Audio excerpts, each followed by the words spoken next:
नमस्कार, मैं हूं आपके साथ मयंक। देखिए इस वक्त सोशल मीडिया पर एक बहुत बड़ी चर्चा चल रही है कि क्या मुहर्रम के 10वें दिन ईरान में कुछ बड़ा होने वाला है। देखिए जो मुहर्रम के महीने में जो 10वां दिन होता है जिसे आशूरा भी कहते हैं। अब ये कहा जा रहा है, इस तरह की बातें हैं सोशल मीडिया में और कई एक्सपर्ट इस तरह की बातें कर रहे हैं कि मुहर्रम के जो 10वां दिन होगा उस दिन ईरान खुद को एक एटमी ताकत होने का ऐलान कर सकता है। यानी कि ईरान खुद को एक न्यूक्लियर कैपेबल कंट्री, परमाणु शक्ति संपन्न देश घोषित कर सकता है। ये एक बहुत बड़ी चर्चा है, बहुत बड़ी खबर है जो पूरे सोशल मीडिया में छाई हुई है। अब देखिए इसकी बड़ी वजह, आखिर ये चर्चा क्यों हो रही है, क्यों माना जा रहा है कि मुहर्रम का 10वां दिन जो है वो ईरान के लिए एक बहुत बड़ा दिन ईरान के लिए साबित हो सकता है और कुछ बड़ा होने वाला है। इसकी ये चर्चा आखिर शुरू कैसे हुई। देखिए मुहर्रम की जो 7वीं रात होती है, इस दिन अली खामेनी साहब जो सुप्रीम लीडर हैं वो अक्सर शोक सभा में सामने आते रहे हैं। लेकिन इस बार वो 7वीं जो रात थी मुहर्रम की वो सामने नहीं आए, जिसके बाद ये स्पेकुलेशन चल रहे हैं, इस तरह की बातें हो रही हैं कि अब अली खामेनी साहब सुप्रीम लीडर जो है वो खुद तभी बाहर आएंगे जब ईरान खुद को एक न्यूक्लियर कैपेबल स्टेट घोषित कर देगा। ईरान ये ऐलान करने जा रहा है कि ईरान ने परमाणु परीक्षण कर लिया है और वह अब एक परमाणु शक्ति संपन्न देश है। इसका ऐलान करने के लिए ही खामेनी साहब जो है वो बाहर आके ऐलान करेंगे, तभी उनका पब्लिक अपीयरेंस होगा। इस तरह की बातें सोशल मीडिया पे छाई हुई हैं। पूरे ईरान में इसकी चर्चा है, पूरे मिडिल ईस्ट में चर्चा है, यहां तक कि पूरी दुनिया में जो सोशल मीडिया है उसमें एक्सपर्ट्स इस पे अपनी राय रख रहे हैं। अब देखिए ये सवाल है कि ईरान कैसे खुद को न्यूक्लियर कैपेबल स्टेट घोषित कर सकता है। क्या ईरान परमाणु धमाका करने जा रहा है, एटम बम परीक्षण करने जा रहा है, या क्या ईरान ने ऑलरेडी एटम बम परीक्षण कर लिया है और अब सिर्फ उसका ऐलान बाकी है। ये दो बड़ी चीजें हैं जिसको लेके चर्चाएं हैं।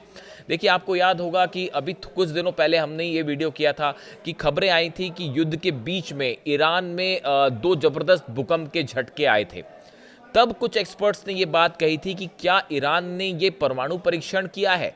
कुछ एक्सपर्ट का कहना है कि परमाणु परीक्षण ऑलरेडी हो चुका है और अब जो है सिर्फ उसका ऐलान बाकी है। दूसरे कुछ एक्सपर्ट्स का कहना ऐसा है कि जिस तरह से अमेरिका ने हमला किया, इजराइल ने हमला किया, उसके बाद अब ईरान ने यह तय कर लिया है कि फौरन न्यूक्लियर टेस्ट किया जाए, खुद को न्यूक्लियर कैपेबल स्टेट घोषित किया जाए, ताकि ईरान और अमेरिका और इजराइल उस पर हमला ना कर पाए। अब देखिए ये कैसे होने जा रहा है, क्योंकि फोर्दो पे हमला हुआ, नतांज पे हमला हुआ, इस्फहान पर हमला हुआ। लेकिन नतांज जो परमाणु रिएक्टर है, सेंटर है ईरान का, इससे कुछ ही दूरी पर एक जगह है जिसका नाम है कुह ए कोलांग गजला। इसे पिकेक्स माउंटेन भी कहा जाता है ईरान में। ये एक पहाड़ है जो कि नतांज न्यूक्लियर सेंटर के करीब है।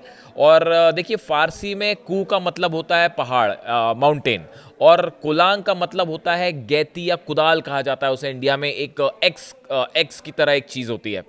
तो इसीलिए इसे कहा जाता है, इसका एक और नाम है पिकेक्स माउंटेन। अब देखिए ये पिकेक्स माउंटेन जो है ये इसका हम जिक्र क्यों कर रहे हैं, बड़े ध्यान से समझने वाली बात है। ये दक्षिण की ओर है तेहरान से और 225 किलोमीटर दूर है। फोर्दो से करीब 90 माइल्स इसकी दूरी है, लेकिन ये नतांज के बेहद करीब है। और ऐसा बताया जाता है कि ये जो कुह ए कोलांग या गजला जो ये पहाड़ है, इसके अंदर ईरान ने अपना सीक्रेट न्यूक्लियर प्लांट बना रखा है। यहाँ पे 4 टनल्स की बातें हो रही है। 4 टनल्स इस पहाड़ पे हैं बताया जाता है, और ये ज़मीन से 1608 मीटर नीचे है। ये जो पहाड़ है इसकी ऊंचाई 1608 मीटर है। बताया जाता है कि फोर्दो जो है वो 960 मीटर उसमें न्यूक्लियर प्लांट नीचे है। इसमें तो बताया जा रहा है कि 1608 मीटर की गहराई पे ईरान ने ये न्यूक्लियर अपना प्लांट बना रखा है। यानी कोई बंकर बस्टर बम यहाँ नहीं पहुँच सकता। ये बताया जा रहा है। ऐसी भी चर्चाएं हैं सोशल मीडिया पे, कई एक्सपर्ट बता रहे हैं कि जो ईरान के 400 किलो न्यूक्लियर एनरिच्ड यूरेनियम की बात हो रही है, ये ईरान ने पहले ही नतांज और फोर्दो से हटा के इस पिकेक्स माउंटेन में शिफ्ट कर दिया था, जिसे कोहे कुलांग कहा जा रहा है, गजला। यहाँ पे ईरान ने न्यूक्लियर बॉम्ब बनाने के लिए या न्यूक्लियर कार्यक्रम के लिए जो एनरिच्ड यूरेनियम था वो पहले ही यहाँ शिफ्ट कर दिया था। इसके पहले कि अमेरिका हमला करता, इजराइल हमला करता, वो सुरक्षित जगह पहुंचाया जा चुका था।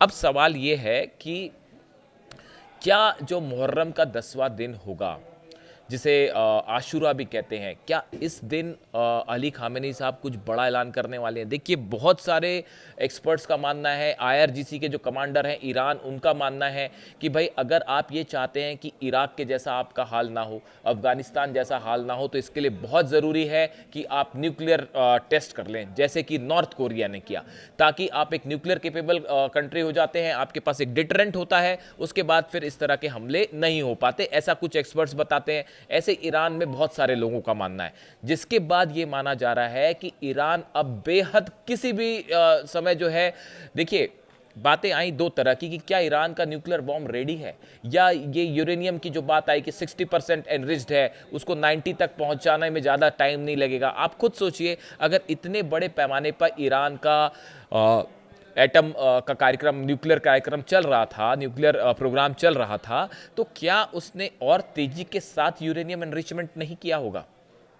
एक्सपर्ट से बात मान के चल रहे हैं कि ईरान के पास ऑलरेडी 90% तक प्यूरिफाइड एनरिच्ड यूरेनियम ऑलरेडी मौजूद है, और हो सकता है कि एटम बम का परीक्षण भी उसने कर लिया हो, सिर्फ ऐलान बाकी हो। और या ये भी हो सकता है कि आप देखें, जिसकी चर्चा हो रही है कि मुहर्रम का 10वें दिन से इसे जोड़ के देखा जा रहा है, क्योंकि अली खामेनी साहब अभी सामने नहीं आए हैं कुछ दिनों से, हो सकता है कि वो सामने आके खुद ही ऐलान कर दें कि भाई ईरान ने न्यूक्लियर धमाका कर दिया है।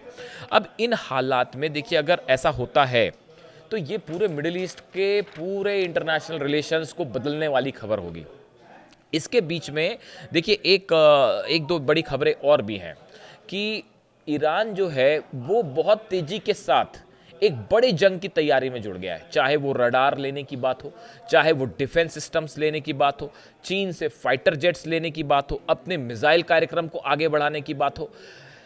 हर स्तर पर ईरान इस 12 दिन की जंग से सबक लेके एक मजबूत रणनीति के साथ आगे चल रहा है।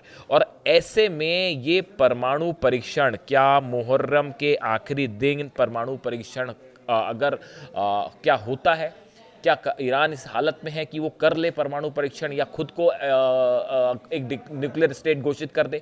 ये ऐसी बातें हैं जो सोशल मीडिया पे छाई हुई हैं, और अगले 48 घंटे आप मान के चलिए कि अगले 48 घंटे में इसको लेके कोई बड़ी बात सामने आ सकती है। वहीं 6 तारीख को एक और बड़ी चीज़ होने वाली है। 6 जुलाई को बताया जा रहा है कि नेतन्याहू जो है, इजराइल के प्राइम मिनिस्टर, वो अमेरिका जा रहे हैं, ट्रंप से मुलाकात करेंगे। पिछली बार भी गए थे, उस समय अमेरिका ने हमला किया था ईरान पे। क्या ऐसा ही कुछ फिर से तो नहीं होने जा रहा? रूस की इजराइल से क्या बात हुई है, हम अलग से चर्चा करेंगे। ये एक बड़ा मुद्दा है कि रूस और इजराइल के बीच में क्या बात हुई है, और अमेरिका और रूस के बीच में, पुतिन और ट्रंप के बीच में ईरान को लेके क्या बात हुई है, इसकी हम चर्चा अगले वीडियो में करेंगे। लेकिन फिलहाल इस खबर तक, इस वीडियो में हम रहते हैं। अब सबकी नज़रें, आप भी ध्यान रखिए, मुहर्रम के 10वें दिन क्या होता है। और पूरी दुनिया में इस वक्त ईरान के लिए जो है वो, जहाँ जहाँ मुहर्रम पे शोक सभाएं हो रही हैं, वहाँ पे जो है हर जगह आप देखें ईरान के लिए जो है वो दुआएं हो रही हैं। ईरान की जो कमांडर शहादत हुई थी उनके लिए दुआएं हो रही हैं, और जो है ईरान के झंडे लहराए जा रहे हैं। इस तरह की तस्वीरें मिडिल ईस्ट से, कई जगह से, कई देशों से सामने आई हैं। इस पूरे खबर से संबंधित जो भी नई जानकारी होगी हम आप तक पहुँचाएंगे। Thank you.